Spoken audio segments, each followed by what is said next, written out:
Good morning, everyone. Thank you for joining. We'll get started in just a minute here. Giving folks just a second to sign up.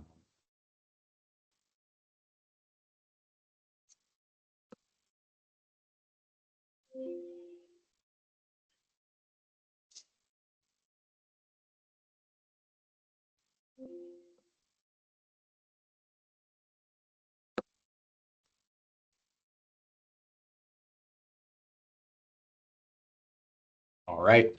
I will go ahead and kick off the pre-submittal conference for the Nash Square Public Realm Plan. We here at the City of Raleigh are really excited to get started on this project. It's going to be an important one for our downtown, for the city as a whole. We get a little bit of everything with this one. We get to do some landscape architecture, some design, really think broadly about how Nash Square is going to interact with Raleigh's new civic campus to create really a front door for our community, for our residents to interact with the city. We hope to have a big impact here in downtown Raleigh and really help transform this historic square that's been with the city since Raleigh's founding and look forward into the 21st century for how the square is going to continue to adapt and evolve in the future. Just a few notes on housekeeping as we get started. This meeting will be recorded, just so you all are aware of that as we go forward. We have a sign-up sheet that'll be put in the chat. Please go ahead. Even if you RSVP'd by email, go ahead and fill out that sign-in sheet with your name, the firm you're representing, and contact email so that we can keep in touch. We will go ahead and distribute that sign-in sheet to all prospective firms as part of this RFQ, along with any questions received, things that we discuss here during the pre-submittal conference. That will all be provided in writing in an addendum that will get out on or before August 13th. Of course, if any questions come up today that we can't answer live on the call, we will also address those in the Q&A. Please go ahead and make sure that you've submitted all questions by email on Friday, August 8th. As soon as we receive all questions, again, we'll be able to get those answers turned around and published just as soon as possible, so you all have that information.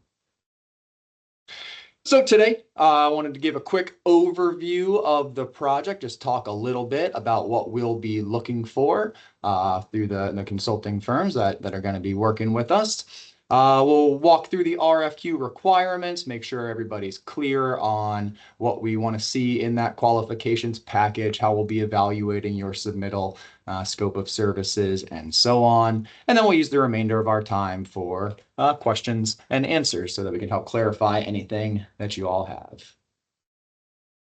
So, Nash Square, a public realm plan. We were really intentional when we were scoping this project to think a little bit more broadly than we would for a typical park master plan, because this is more than just a park, right? Especially as we said, with the construction underway on Raleigh's new civic campus and future enhancements to come to this block, a new city hall for the city of Raleigh. And Nash Square is right there at the city hall's front door. It's also on the edge between the Fayetteville Street district of our downtown and the up-and-coming warehouse district just across the street, right? So two very different districts within our downtown area, and Nash Square really helps to define that interface and hopefully helps kind of bridge the divide between the two. And as we work on this project, we're not going to be looking just at the landscape architecture, the design of the square itself, but also really want to be thinking broadly about how we are enhancing the holistic public realm that includes the square, as well as the streets and sidewalks along the square's edges. We want to be very intentional about how we're anticipating new development, both on city-owned properties and on private properties around the square.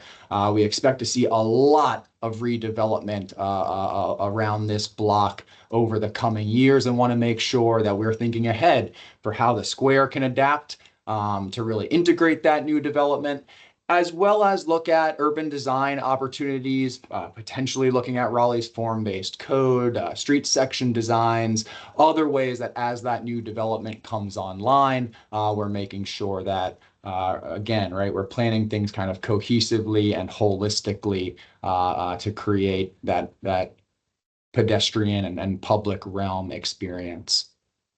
Nash Square, as I've mentioned, and I'm sure as most of you are aware, was part of Raleigh's original plan, one of four public squares in addition to the state capitol building that really defined the geometry of Raleigh's downtown. And as part of this project, we definitely want to preserve that historical integrity, maintaining the essential elements of the square's historic design, while again adapting it and planning for the future. A big part of this project, too, is going to be to develop a management strategy, helping us think about first and foremost, the tree canopy in Nash Square. We have historic oaks and other trees in this square that really are an indelible and defining piece of downtown Raleigh. And we want to make sure we're doing everything we possibly can to preserve those for the future, to make sure that we're managing this space effectively, providing a space for community use and gathering, belonging, in a way that's going to be sustainable and resilient for many, many years to come. So, what are we looking for from you all to help us do this? We are going to be looking for you all to put together multidisciplinary teams that, again, are going to help supplement what we are bringing to the table on our staff team and help us think across all of these dimensions: urban planning and design, and landscape architecture, of course. As I mentioned, thinking more broadly into transportation planning and civil engineering as we get into the periphery around the square. We want to see some familiarity, again, supplement staff expertise in terms of historical and cultural planning so that we are thinking very intentionally about any changes that we do propose, making sure that we are being mindful and responsible in terms of recognizing the historic legacy that we're working with when we engage with Nash Square. Community engagement is going to be a big piece of this project as well. I think there are a lot of resources that we're going to be bringing to the table as staff and through our partnership with the Downtown Raleigh Alliance. But we'll also be looking for you all to help us think through how we can elevate that community engagement for a project like this one, not just with residents in the immediate vicinity or businesses or property owners that have a stake in the development of Nash Square, but everybody else in our community, whether they're just passing through on their way to a meeting or lunch downtown, and people who spend time in the square each and every day for all sorts of different reasons, doing all sorts of different things. Again, as I mentioned, urban forestry, tree protection and preservation is going to be a huge part of this as well, wanting to think very intentionally about what we have out there on site today and succession planning for the future, what we can do to manage that tree canopy, not just in the short term, but also thinking decades and decades into the future so that we have a good plan moving forward. On our side, you'll also be working with a core staff team, project partners in these different areas. And this isn't going to be just, a team that kind of proofreads deliverables that you get from us. These folks are going to be engaged with us at recurring project meetings on a regular basis, are really going to be looking for that interactivity, right? We want to be active partners with you in developing the plan and recommendations for this project. We've got a really talented staff team, if I do say so myself, in our park planning group. We'll have folks in our Parks and Natural Resources division responsible for on-the-ground maintenance and day-to-day management, making sure that we're, again, planning for the future, doing everything we need to do so that this space can continue to thrive and persist through any kind of punishment the public might make. Our urban forestry staff, again, are going to be engaged with us in this project, as well as representatives from our historic resources group. We're going to have staff from comprehensive planning who are going to be able to provide a lot of insight, information into planned and upcoming developments in the vicinity around Nash Square. In addition to staff from our urban projects group who are going to be helping us think through urban design, placemaking strategies. Our transportation planning group is also going to be a critical part of this project, thinking through, again, those street section designs, streetscape improvements, and any changes or recommendations we want to make within the public rights of way around Nash Square. And importantly, the Downtown Raleigh Alliance is going to be in lockstep with us on this project, on this effort, helping us think through how we're engaging with the greater downtown Raleigh community and how Nash Square fits in with plans and vision for the evolution of downtown Raleigh as a whole. As outlined in the RFQ, the scope of services is broken down into these areas. First and foremost is going to be site analysis. We expect to kick that off as soon as possible once a contract is executed, to really dig in, start understanding what is in the square today, how is it being used by all different user groups, what are the primary pain points and opportunities for improvement.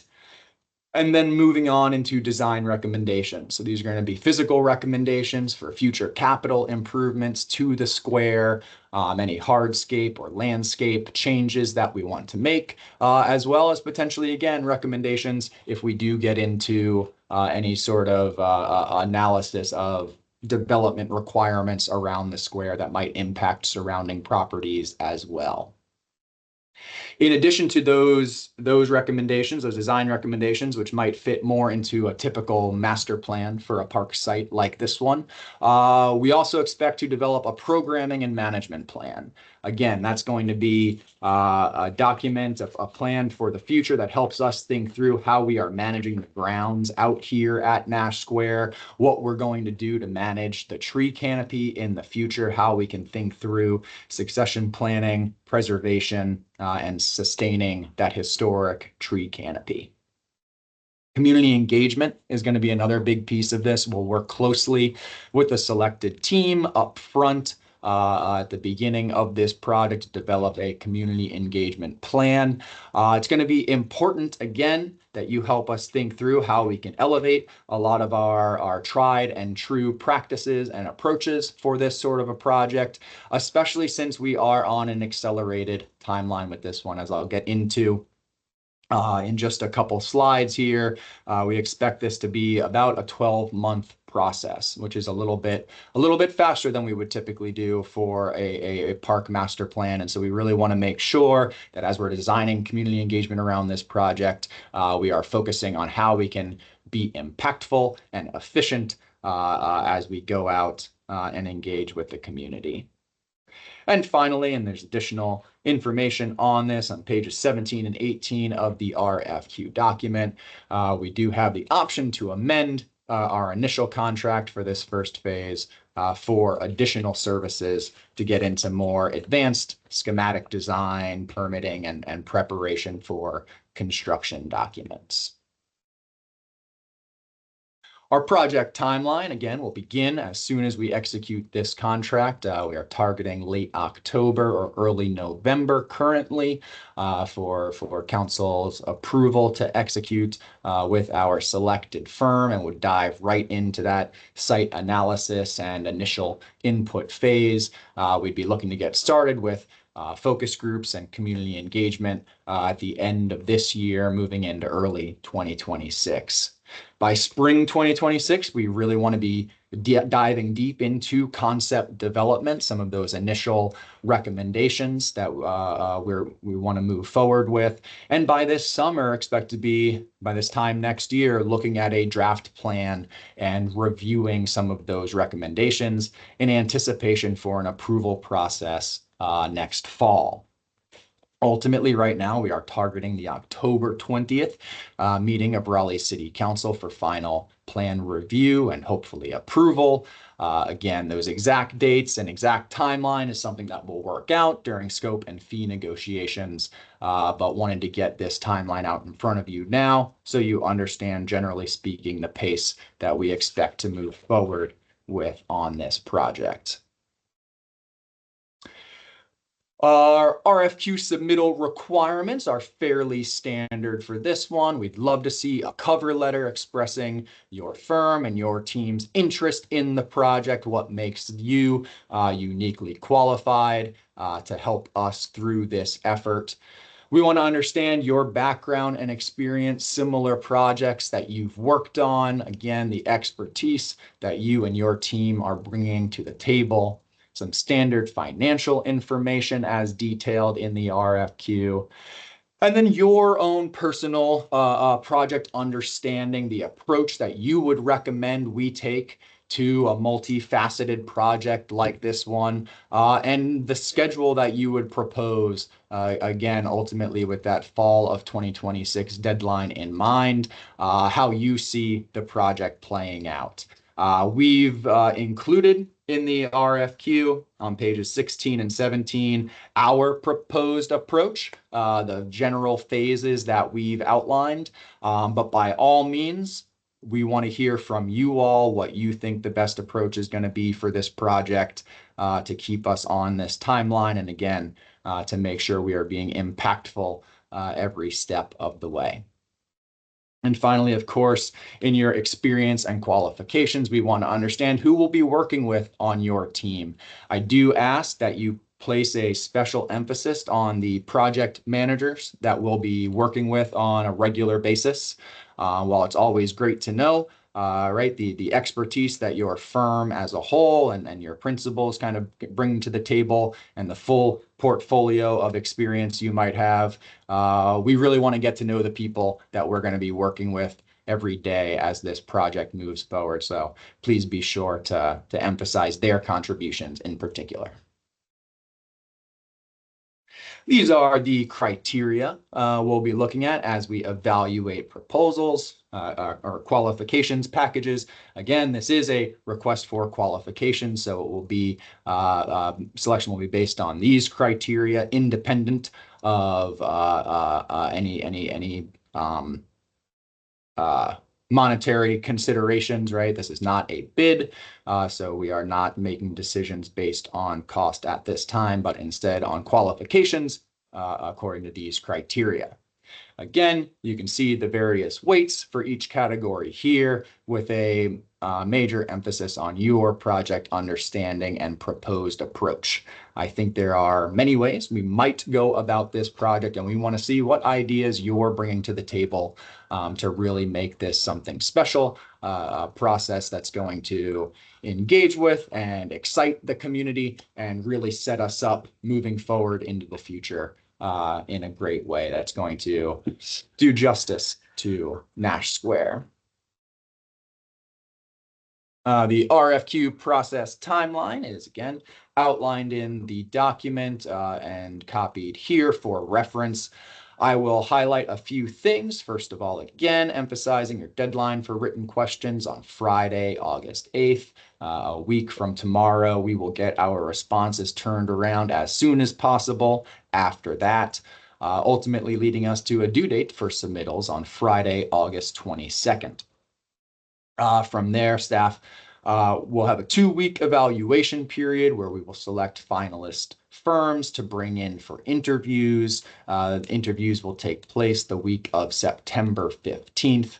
And again, scope and fee negotiations will follow with our selected firm, hopefully getting us to council so that we can make a final selection and make that contract award by late October, early November. Do want to highlight just a couple of details from the RFQ we want to make sure everyone is paying attention to. First of all, Appendix 4 is our MWBE, Minority and Women-Owned Business Enterprises Participation Form. Please do indicate any proposed MWBE firms or subconsultants on your team, but as this is an RFQ, do omit those dollar amounts that are called for in that form. We understand. Right, until you have a fee in mind, you won't be able to estimate those anyway, but did want to highlight that. If you do have any questions about this, you can always ask me, but we encourage you to visit the Business Engagement and Opportunity Program website on raleighNC.gov. If you search for BEOP on the city's website, you will get that contact information, and yeah, any additional questions can be passed along to the BEOP office. Also want to highlight in Appendix 5 through 7 standard contract terms and conditions. Please do, as you're putting together your qualifications package, read through all of those standard contract terms. There are requirements in there in terms of indemnification and intellectual property we want to make sure that everybody is aware of. So please do thoroughly review those. Note any exceptions or non-negotiables in the form provided in Appendix 7. We want to make sure we're all on the same page, not that we get through this whole qualifications process and hit any speed bumps as we're going through scope and fee negotiations and actually getting the contract drawn up. Again, we want to move as quickly as we can with this, so would appreciate you all doing that extra homework ahead of time to make sure you've reviewed all of those terms and we're all on the same page moving forward from there. Wanted to highlight some potential interview dates that we have set aside so that you all can begin blocking off times on your calendars. Those dates are here. We're expecting that to take place Tuesday, Wednesday, and Thursday, September 16th through 18th. We've got some slots in the morning as well as in the afternoon, especially on Wednesday.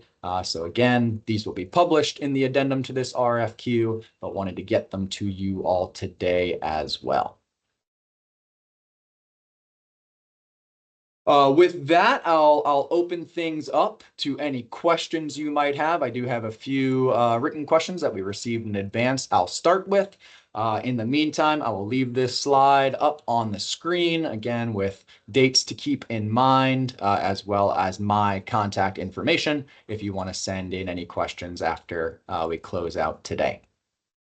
So first question I'll start with that we received is, will the city require an arborist assessment and or recommendations, or would this work be covered in-house by our urban forestry group?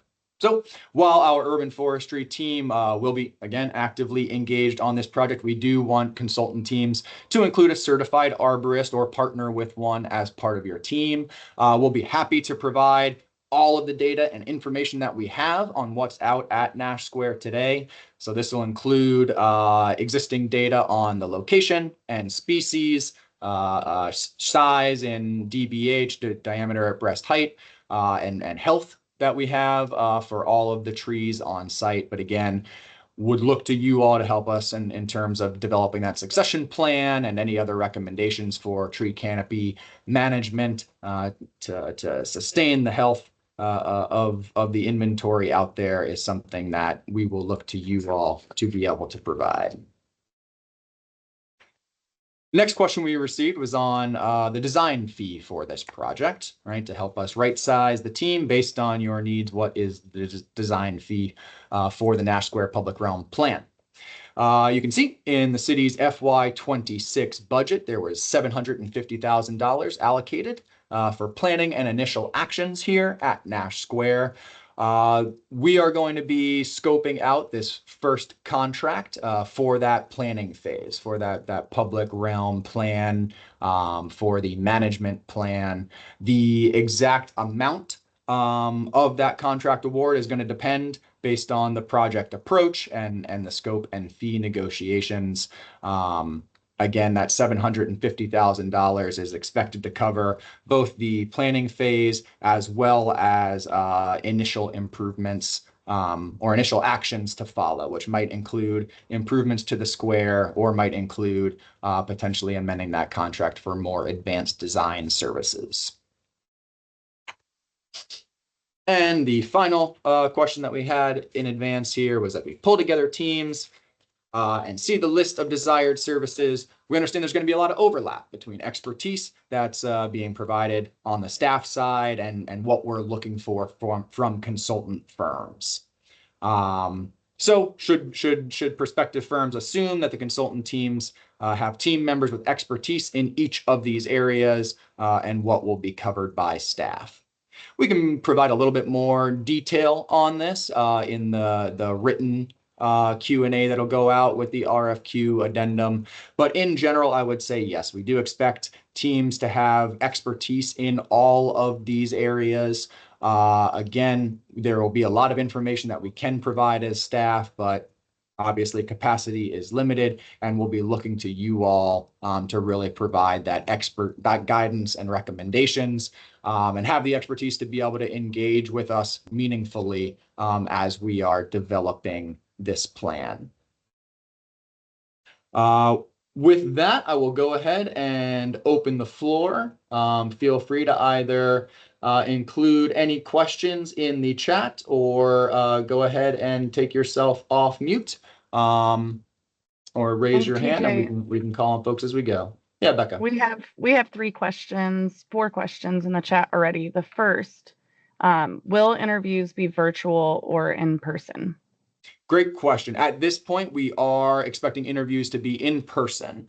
We want to kind of see you face to face. We understand that this does place a certain amount of resource demand on you if you need to travel from out of town to visit us here in Raleigh. But again, we think there's value in meeting you in person and understanding what your presentation style is like. Right. I think there's a lot that we can do these days, meeting virtually, and all of our kind of regular recurring meetings we would expect to be online. But yeah, for these interviews, we are going to ask that at least some representatives of your team are here in person.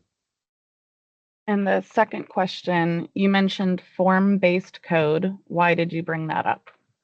That's just one example of something we might want to look into with you all, and something that we're open to as part of the scope of this project is to look at the city's regulations, design requirements, so that we can understand how Nash Square is going to interact with development on private property surrounding the square. So there might be recommendations for materiality design, different things to help, again, think cohesively about the holistic public realm, not just the square, the property of the square itself, but also understanding as the properties around the square redevelop what they are going to look like and what the city might be able to do either through partnerships with private development or through the regulatory approach, help shape that public realm, those sidewalks, street furniture, building facades, things like that along the edges of the square. Okay, the next question we received in the chat, you mentioned a management plan, but only bring up arboriculture. Are you looking for a management plan beyond the trees? Yes, we are. So again, we're going to be thinking about maintaining the grounds of this square. That might include site furniture, lighting, turf management, addressing soil compaction issues, kind of all of the things that would normally go along with a management strategy for a property like this one. We'll be talking a little bit about programming at the square as well, both formal and informal. This might be a location for hosting community events, public events, special events at the square on the formal side of things, but we also know there's a lot of informal use and activity by our community out at this square too. And so we want to make sure that we are adapting the design, the kind of physical design recommendations to accommodate all of those uses, whatever that might be. And so are thinking very broadly under that umbrella of a management plan. Okay, the next question in the chat, is the city looking for or open to models for revenue generation to support long-term operations and maintenance of Nash Square, including a programming strategy for activating the square? Yes. I think the simple answer to that one is yes, we definitely are open to those recommendations. Okay. Since you showed the illustration from the Raleigh Civic Campus Master Plan at the top of the presentation, there are two quick questions in regard to that work. The first, what is the city's thinking on the preliminary design solutions put forward in that plan? That's a great question, and one that I think we'll provide some answers for in the addendum to the RFQ. There are plenty of other folks within the city I'd want to consult with before giving a definitive answer there.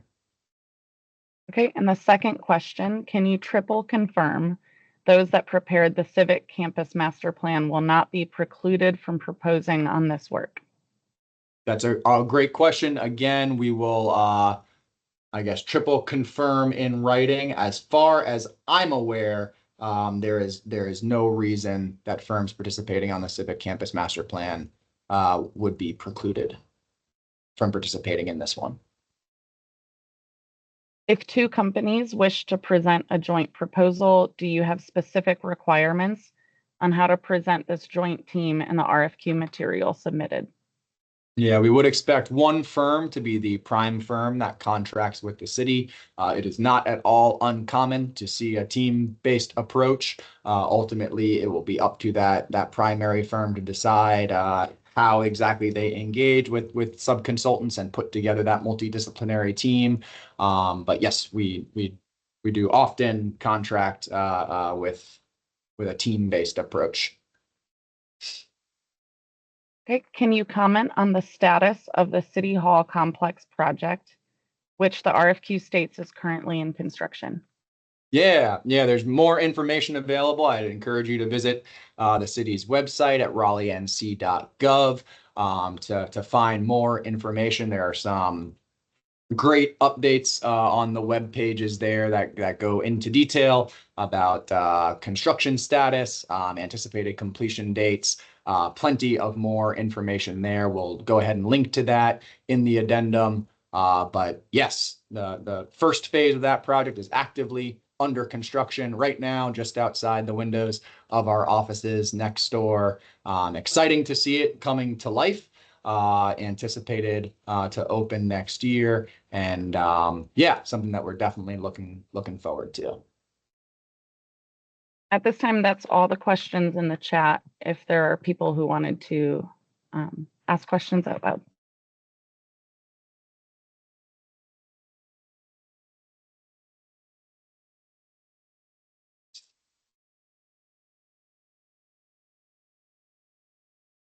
All right. Hearing none, I think we'll go ahead and conclude the meeting today. Thank you all again for attending. Please make sure, if you haven't already, to include your contact information in that sign-in form and keep in touch. We're looking forward to seeing your submittals coming up toward the end of August. And yeah, look forward to working with you all on this project. Thanks again. TJ, one last question. Absolutely. Do you imagine there could be architectural design scope with potential structures on the park? That's a good question. While we haven't formally ruled it out, and I think it's something that, we'll investigate early on. No, I will say we do not anticipate any vertical structures as part of the final design recommendations. Now, there might be room for something along the lines of a shade structure, kind of interpretive elements, gathering spaces. But in terms of a standalone structure for a restroom building, anything like that, I don't think we're going to have like a concession retail type space the way we do at Moore Square. I think a lot of those needs and those demands are going to be met with publicly accessible facilities at the Civic Campus right across the street, which alleviates some of the pressure on Nash Square to provide those facilities. So I would say no, that's not currently anticipated, though it hasn't been officially formally ruled out. Another question, will there be a particular preference given to a local firm over an out-of-state firm? Well, there's no particular preference, right? We are looking to work with the most qualified professionals from around the country, around the world, as the case may be. This is an important project, a high profile project for the city of Raleigh. So we are definitely casting a wide net with this one. We do want to make sure, though, that the teams we work with have a good understanding of the local context. So especially, yeah, if you maybe haven't done work with the city of Raleigh before, I think we'll look forward to seeing how you can demonstrate again that familiarity with the local context, kind of understanding the city of Raleigh, potentially engaging with sub-consultants that are more familiar with the city or that work in this area. We do anticipate support from any teams that we work with as part of this project during the community engagement process. So that's something else to keep in mind if we're having community events out at the square, if we're hosting focus groups in person. It will be important to make sure that you have members of your team who can be here to kind of put boots on the ground and help us with those aspects of the project. We have another question, TJ. Other than DRA, what other key stakeholders should be considered in the community engagement efforts? It's a great question.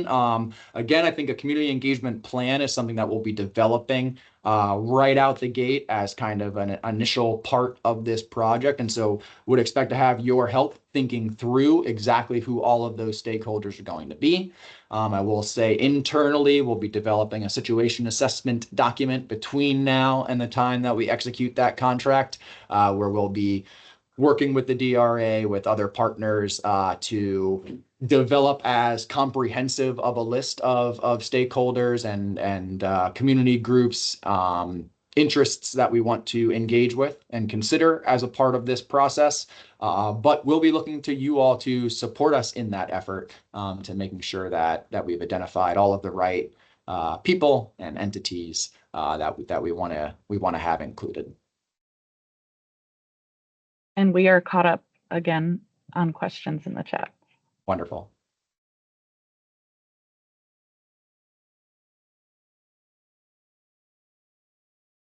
Okay, not seeing any new questions come through.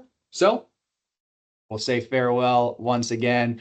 Again, notes, summary of this meeting, everything that we've talked about today will be provided in writing in an addendum that will be forthcoming. In the meantime, please continue to get in touch with me, Thomas.McCourt at RaleighNC.gov. Any questions can be sent in by email. We'll be happy to address those as well. And again, appreciate everyone's time and interest in this project. We're really looking forward to it. Hope you all are too. Thank you very much. Have a great day. Thank you, you too.